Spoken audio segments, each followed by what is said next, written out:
Welcome to another video. मैंने देखी ओजी कमल हसन साहब की द ठग लाइफ मूवी। इसका इंतजार काफ़ी समय से कर रहा था क्योंकि इस फिल्म को डायरेक्ट कर रहे हैं Mani Ratnam, one of the best director हमारे कंट्री के।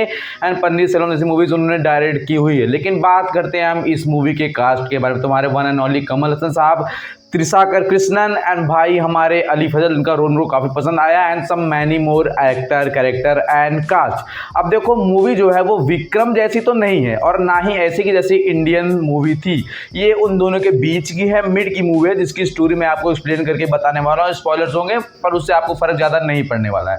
तो बात करते हैं फिल्म की स्टोरी। तुम्हारे कमल हसन साहब जो कि एक गैंगस्टर होते हैं, जिनमें ब्लैक एंड व्हाइट उनकी 90s की कहानी दिखाई जाती है कि भाई वो कहीं पर डीलिंग वगैरह लेके होते हैं, वहाँ पर पुलिस अटैक कर लेती है एंड सामने से गैंग वगैरह भी अटैक हो जाता है, मतलब गैंग वॉर वगैरह हो जाती है, जहां से वो एक बच्चे को गोद में लेकर के उसको अपनी ढाल बना करके वहां से जान बचाकर अपने निकल जाते हैं। उस बच्चे का नाम होता है अमर, जो करीब 4-5 साल का होता है। वो उसको पाल लेते हैं एंड भाई उसकी एक बहन होती है जिसका नाम होता है चंद्रा, वो खो गए होते हैं। बच्चा कहता है कि मेरी बहन खो गई, आप उसे ढूंढ। तो वो कहते हैं कि ठीक है तुम मेरे साथ रहना जब तक बच्ची नहीं मिल जाती है।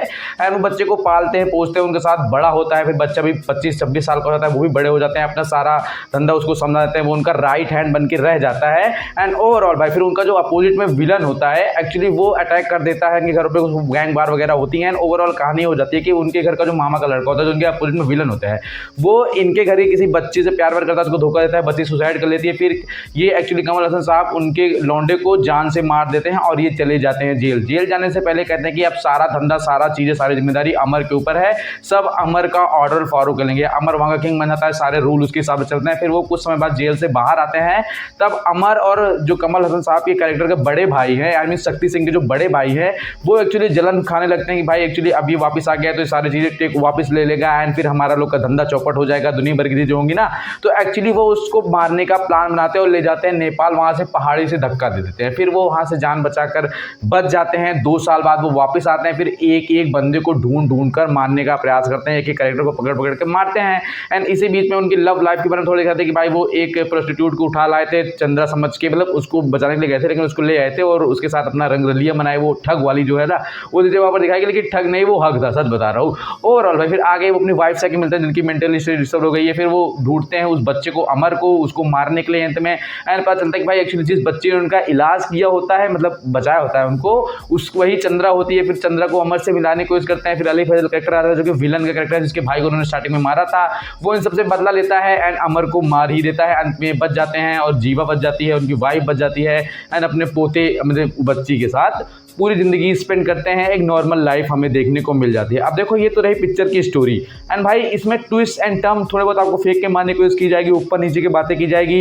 एंड देखो मैं ये नहीं कहना चाहता कि ये मूवी खराब है, मैं ये नहीं कहता, मेरे को मजा आया। हाँ बीच बीच में ऐसा लगा कि भाई मैं फोन निकाल के चला लूँ, पर यू नो कि पिक्चर की स्टोरी मिस हो जाती तो फिर थोड़ा सा ऊपर नीचे की बात हो जाती है। अब देखो ये जो मूवी की स्टोरी है ये आपको मिड लगेगी और एक्चुअल में ये मिड है भी, क्योंकि इस तरह की फिल्में शायद हमने कई बार देखी जहाँ पर हीरो का कैरेक्टर स्टार्टिंग में अच्छा बुरा होता है, फिर बाद में वो मर जाता है, वापस आता है, वो ना कि वो पूरी रीबिल्ड स्ट्रक्चर किया जाता है कि भाई हमको इमोशनली मूवी से अटैच किया जा सके। लेकिन ओवरऑल ये उतना भी इम्पैक्ट नहीं छोड़ पाती है। विक्रम जैसी मूवी आई थी तो मैं कमल हसन साहब का, मतलब मैं अच्छा बता रहा हूँ, जेन्युइन बता रहा हूँ कि मैं कमल हसन साहब की मूवी बहुत फॉलो नहीं करता था, कि भाई वो 90s-80s के हीरो हैं एंड भाई मैं अभी नया नया बच्चा तो कितना ही देख लूंगा। फिर भाई मैंने उनकी मूवीज को फॉलो किया, विक्रम के बाद उनकी पुरानी मूवीज देखी और मेरे को लिटरली पसंद आया। लेकिन अब जब ये मूवी आई हुई है, इसके पहले इंडियन 2 आई थी, मैंने उसको 20 मिनट देखा था, पर मैंने कहा बस इस तरह देखूंगा तो मैं इंसल्ट करने लगूंगा, इसलिए अच्छा कि मैं देखूँ ना। तो भाई ये मूवी भी विक्रम और उस इंडियन के बीच में कहीं मिड में आती है। ना तो ये इंडियन जितनी बुरी है और ना ही विक्रम मूवी जितनी अच्छी है, इन दोनों के बीच में ये मूवी कहीं फंसती है, जैसे मिड गुड या मिड कह सकते हैं।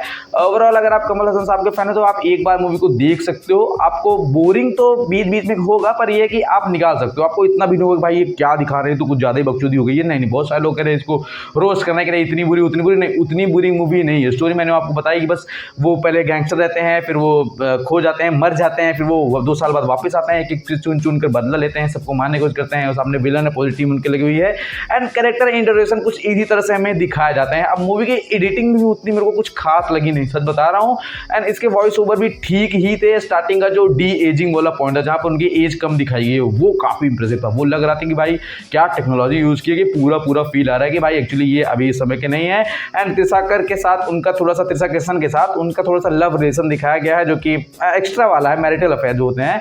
तो वो जो है यार कमल हसन साहब की ये 70 साल तक ये जैसे आई थिंक 42-43 साल है, आप समझ लो कि 27-28 साल का डिफरेंस एज का उस बीच में आप रोमांस दिखा रहे हो तो वो ऑकवर्ड लग रहा था। और बहुत सारे सीन्स कट भी किए गए पिक्चर के अंदर से रिलीज होने से पहले।